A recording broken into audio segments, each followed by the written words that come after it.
첫 번째 경기 헤이렌베인 대 빌럼 분석 시작해보겠습니다. 헤이렌베는 4-2-3-1 포메이션을 중심으로 안정적인 중원 운영과 자한 바크시의 측면 전개를 통해 경기 템포를 조절하는 팀이다.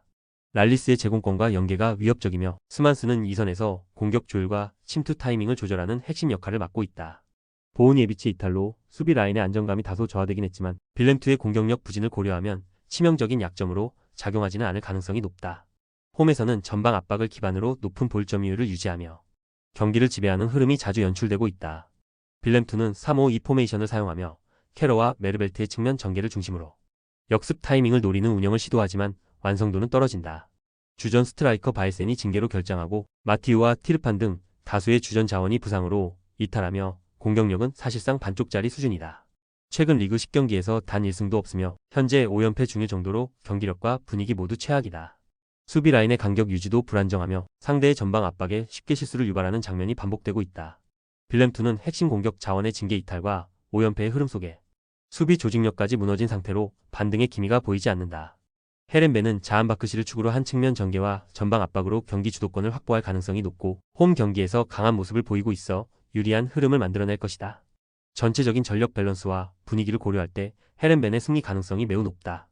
두 번째 경기 아우크스부르크 대 바이에른 뮌헨 분석 시작해보겠습니다.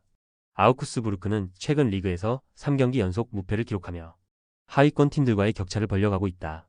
공격 전개에서는 빠른 측면 전환과 높은 활동량을 바탕으로 상대의 수비 집중력을 흔드는 패턴이 주력이다. 3-4-3 포메이션의 윙백 활용도 높아 뮌헨의 측면 수비 약점을 노릴 수 있는 구조다. 바이에른 뮌헨은 케인을 중심으로 압도적인 공격력을 유지하고 있지만 수비진의 연쇄 부상 이탈이 점점 부담으로 작용하고 있다. 좌우 측면 수비의 핵심인 데이비스가 빠졌고 노이어까지 골문을 비우면서 후방 안정감이 떨어진 상황이다. 전방에서는 무시알라와 올리세가 빠르게 공간을 활용하지만 중원에서의 압박이 약해지면 이 또한 불안 요소로 작용할 수 있다. 바이에른 뮌헨은 전방의 폭발력은 유지하고 있지만 후방에서 발생하는 불안 요소들이 점점 실점으로 연결되는 흐름을 보이고 있다. 아우크스부르크는 기세면에서 밀리지 않고 있으며 빠른 전환과 공간 공략으로 홈에서 충분히 저항할 수 있는 전개가 가능하다. 결국 뮌헨의 승리가 유력하지만 핸디캡 기준에서는 아우크스부르크가 버텨낼 여지가 충분하다.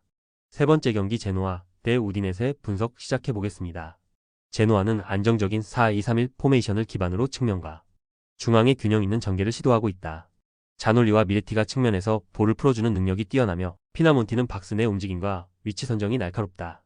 이번 매치업에선 우디네세의 윙백 부상 공백을 고려할 때 측면 숫자 싸움에서 확실한 우위를 점할 수 있다.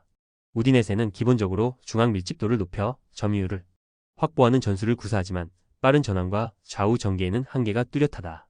제무라와 토뱅의 이탈은 측면 수비와 역습의 핵심이 빠진 것으로 루카 혼자 전방에서 고립될 가능성이 높다. 전체적으로 중원에서 버텨내는 능력은 있지만 상대가 측면에서 수적 우위를 만들면 공간 커버가 매우 취약해진다. 제노아는 전술 구조상 측면에서의 숫자, 우세를 기반으로 경기를 풀어나갈 수 있으며 우디네세의 윙백 부재는 그 약점을 더욱 부각시킨다.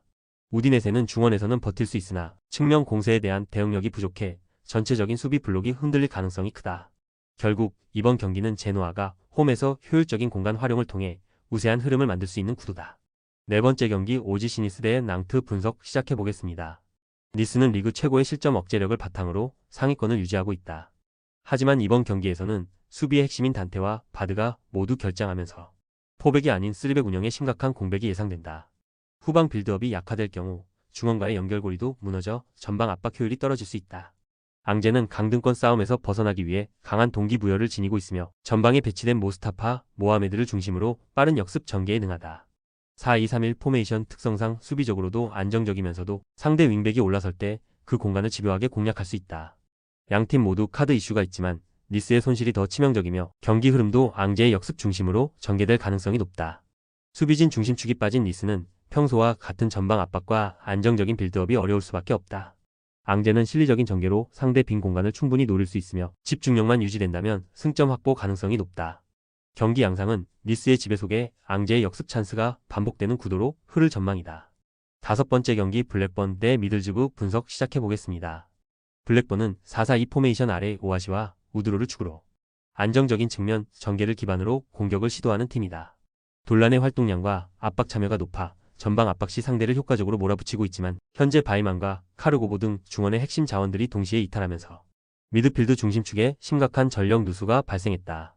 중원 압박과 공수 밸런스를 유지하는 데 어려움을 겪을 것으로 보이며 특히 상대의 빠른 템포와 역습 전개의 허점을 드러낼 가능성이 크다. 미들즈브로는 4-2-3-1 포메이션을 활용하여 코네이와 이아나초이, 빠른 공격 전개와 아자지의 중원 조율 능력이 뛰어난 팀이다. 중원에서 압박 강도가 높고 전방에서 공을 탈취한 뒤 빠르게 전개하는 방식이 매우 효과적이다.